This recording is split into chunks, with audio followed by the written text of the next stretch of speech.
గతంలో సైబర్ నేరస్తులు కేవలం అంటే పట్టణ ప్రాంతాల్లో కొంతమందినే టార్గెట్ చేసేవాళ్ళు. అయితే ఈ మధ్యకాలంలో చూస్తే మొత్తం ఏంటంటే రూరల్ ఏరియాలో గ్రామీణ ప్రాంతాల్లో ఉన్న ప్రజల్ని కూడా టార్గెట్ చేసి వాళ్ళని మోసాలకు గురి చేస్తున్నారు. ముఖ్యంగా మేము గమనిస్తున్న టార్గెట్ ఏదైతే సైబర్ నేరాలు ఉన్నాయో గ్రామీణ ప్రాంతాల ప్రజల్ని మోసాలు చేస్తున్నది.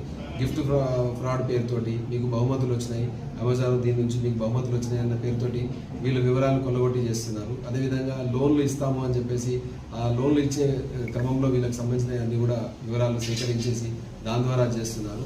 ఈ లోన్ యాప్స్ పేరుతోటి చిన్న చిన్న మొత్తాలు ఎలాంటి బ్యాంక్ గ్యారంటీలు లేకుండా వాళ్ళకు సులువుగా లోన్లు ఇచ్చేసి వీళ్ళకి సంబంధించిన డేటా మొత్తాన్ని తస్కరించి ఆ తర్వాత బ్లాక్మెయిల్లకు దిగుతున్నారు. మీకు సంబంధించిన ఈ లోను ఇవన్నీ కూడా అని చెప్పేసి ఇబ్బందులు పెడుతున్నారు. సో ఈ రకమైన వేధింపులకు గురి చేస్తూ వాళ్ళ దగ్గర నుంచి బ్లాక్మెయిల్, సెక్స్టార్షను, ఎక్స్టార్షను రకరకాల పద్ధతుల్లో వీళ్ళు అదేవిధంగా పోలీసులు అని చెప్పి మీ మీద కేసులు నమోదైపోయినాయి, మీ మీద డ్రగ్స్ కేసులు ఉన్నాయని చెప్పేసి భయపెట్టించి ఈ రకంగా కూడా వసూలు చేస్తున్నారు. దీని మీద ప్రజల్ని విరివిగా మేము వాళ్ళని చైతన్యపరచాల్సిన అవసరం ఉంది. ఏ పోలీస్ అధికారి కూడా వివరాలు అడగరు. తర్వాత ఏ పోలీస్ అధికారి కూడా వారెంట్ ఏంటంటే ఫోన్లల్లో వారెంట్ ఇష్యూ చేసేసి అరెస్ట్ చేయరు. అదేవిధంగా బ్యాంక్ అధికారులు కూడా ఎలాంటి ఓటీపీలు ఇవన్నీ అడగరు. ఇవన్నీ గమనించాలి.